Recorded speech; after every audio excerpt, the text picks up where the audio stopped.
Bonjour à tous et bonjour à toutes.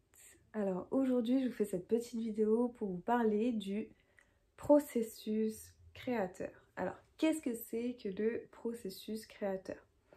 Vous n'avez pas besoin d'être peintre ou d'être dessinateur pour pouvoir regarder cette vidéo. Elle s'adresse vraiment à toute personne qui est dans un processus de création. Donc ça peut être vraiment pour tout domaine. Pour tout projet, il est vraiment très important de savoir analyser son processus créateur parce que vous allez voir, ça permet de donner beaucoup plus de clés, beaucoup plus d'outils en fait qui vont vous permettre d'évoluer beaucoup plus facilement par la suite. Alors, il faut savoir, personnellement, quand je crée des tableaux, je travaille essentiellement à l'improvisation, à l'intuition et au lâcher-prise. Donc quand j'ai analysé mon processus créateur, je me suis dit, ok, comment je fonctionne? Donc c'est des questions vraiment que vous allez vous poser à vous pour déterminer et analyser votre processus créateur. Premièrement, comment vous fonctionnez lorsque vous êtes en période de création? Donc pour ma part, voilà, je me dis, bon, je ne fais tout dans le spontané, je ne fais rien dans la préparation et je déteste ça en fait. C'est vraiment quelque chose même qui vient m'angoisser et me bloquer dans mon processus. Si par exemple on me dit voilà, il me faudra une maquette pour ce projet, je vous avoue que c'est très compliqué pour moi parce que ça vient dire qu'il faut préparer quelque chose et que moi je suis très dans l'intuitif, dans le spontané. Donc en général ça correspond pas trop avec ma personnalité, je vous avoue, mais je m'adapte aussi quand il faut s'adapter. Donc déjà premièrement, est-ce que vous êtes du genre voilà, à organiser, à préparer tout ce que vous allez créer, je sais pas moi, votre chaîne YouTube, des recettes, des plats, des bijoux, est-ce que vous allez créer des bijoux ou alors des peintures, enfin bref, toutes sortes de créations. Vous allez vous demander, ok, comment je fonctionne moi avant toute création. Vous allez voir qu'en fait c'est un processus qui revient à chaque fois pour tout ce que vous allez, toutes les créations que vous allez faire, ce sera toujours le même processus. Et c'est là où c'est vraiment important de l'analyser. Donc, est-ce que voilà, vous avez besoin de préparer? Est-ce que vous avez besoin d'écrire?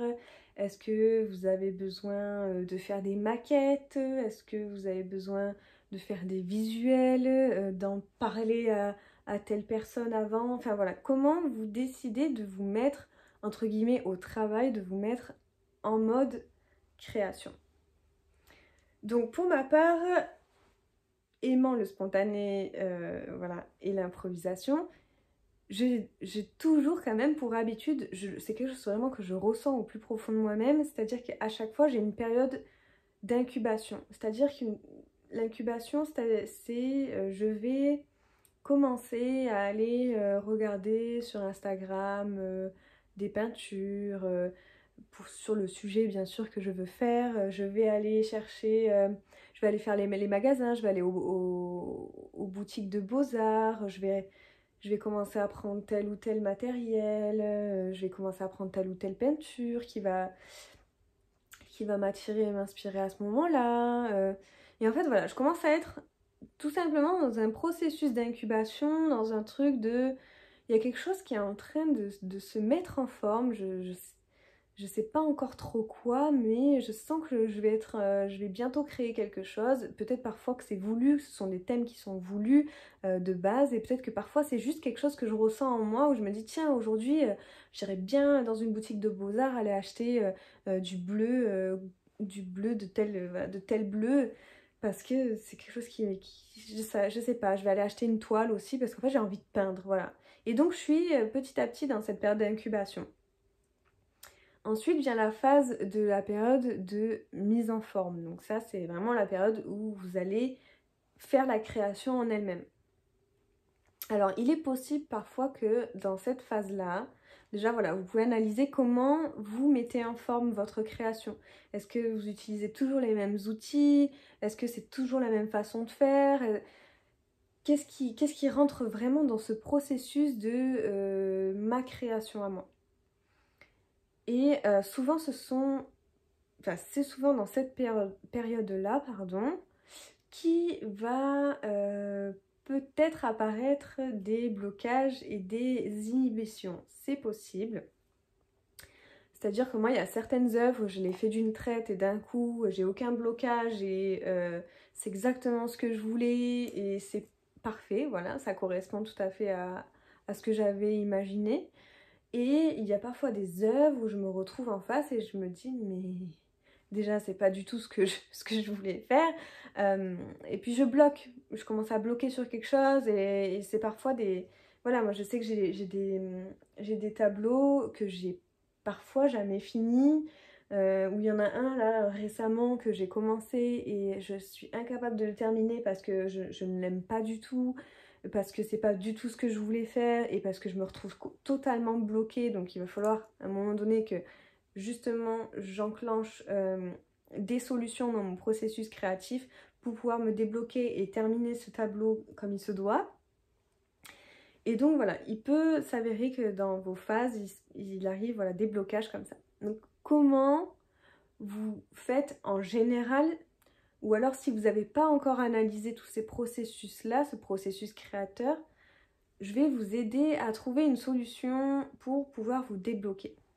Donc moi, la première fois que j'ai analysé mon processus créatif, j'ai été assez surprise justement de comprendre qu'en fait, il y avait tout un processus en moi qui se jouait à chaque fois que je créais. Donc ça, je ne le savais pas. Et ça m'a vraiment beaucoup aidée. Parce que le jour où je me suis retrouvée confrontée à tous ces blocages, je me suis dit, bon attends, là, je suis complètement bloquée, je suis en phase d'inhibition. Qu'est-ce que je peux faire? Qu'est-ce qui m'arrive? Est-ce que ça va passer? Dans combien de temps? En plus, c'était une commande. Donc quand c'est une commande et qu'on sait qu'on a un délai, un temps imparti, je vous dis pas, le blocage, il est d'autant plus prégnant. Et justement, je bloquais parce que c'était une commande et que je sentais en fait que la personne en face était trop exigeante.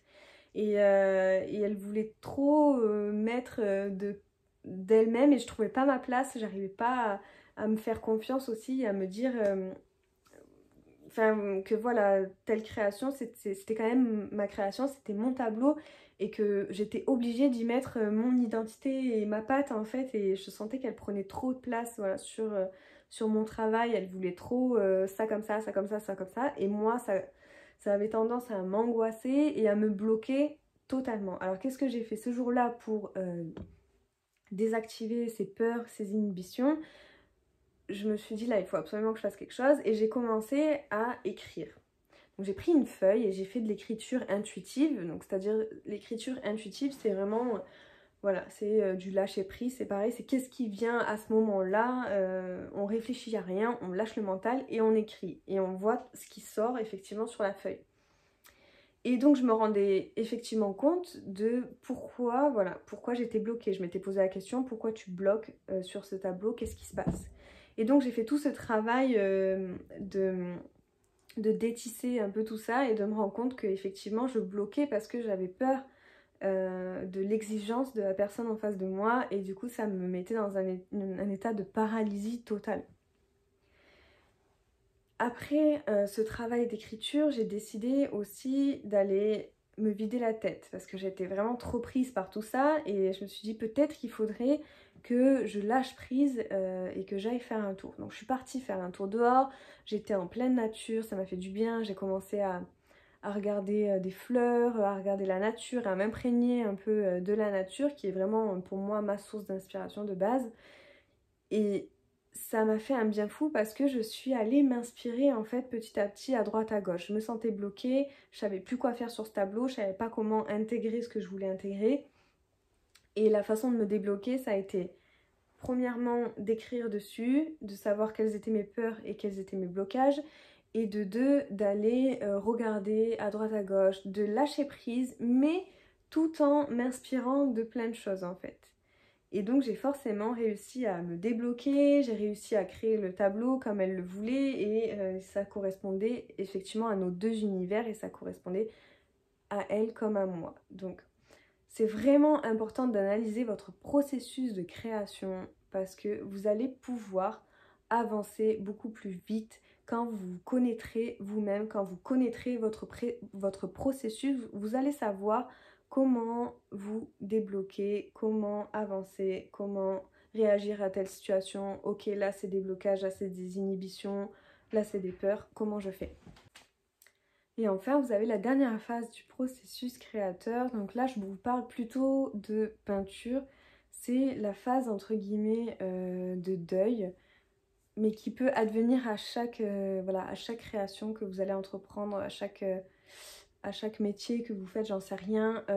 Ça peut advenir pour tout le monde. C'est une phase entre guillemets de deuil. C'est-à-dire qu'on a mis en forme le projet, on a mis en forme la création, et là on se retrouve à devoir entre guillemets dire au revoir à tout ce processus et parfois dire au revoir à son œuvre. C'est-à-dire que si voilà, vous vendez, vous faites des commandes, vous devez vous séparer de vos créations, que ce soit bijoux, peinture et j'en passe, et bien forcément vous allez passer par des phases peut-être un peu de deuil. Donc c'est-à-dire que vous allez bien ressentir comme les effets d'un deuil, c'est-à-dire vous pouvez ressentir de la tristesse, vous pouvez avoir du mal à vous séparer d'une création. Et voilà, mais c'est vraiment une phase qui est importante parce qu'elle vient vraiment marquer la fin de votre processus créateur. Et c'est vraiment important aussi de le clôturer. C'est-à-dire que si vous laissez un processus créateur ouvert, ce qui arrive, hein, parce que moi, comme je vous dis, j'ai des tableaux qui ne sont pas encore finis. Et des fois, je me dis, mais ben voilà, vous pouvez vous dire que dans 5 ans, parfois, vous pouvez reprendre une œuvre qui n'a pas été terminée selon vous, et vous pouvez la reprendre 5 ans plus tard. Mais ça, c'est pas grave non plus, ça arrive, et c'est pas grave. Mais c'est vrai que c'est bien de terminer toutes les phases de votre processus, et de vous rendre compte de toutes vos phases qui font entièrement partie de votre processus créateur. Voilà, j'espère que cette vidéo vous a plu. N'hésitez pas à me laisser en retour vos commentaires ou vos questions, j'y répondrai avec grand plaisir. Ça m'intéresserait aussi beaucoup d'avoir vos retours sur vos processus créateurs. Est-ce que vous les connaissez déjà? Est-ce que vous saviez que vous aviez vous aussi des processus créateurs en vous? Et est-ce que vous les avez analysés? Si oui, dites-moi vous comment vous fonctionnez lorsque vous êtes en phase de création et qu'est-ce qui se passe en vous. Voilà, je vous souhaite une bonne continuation jusqu'à la prochaine vidéo YouTube. N'hésitez pas à vous abonner à ma chaîne ou tout simplement à liker cette vidéo. Et sinon, retrouvez-moi sur Instagram, Elindu. Bye bye!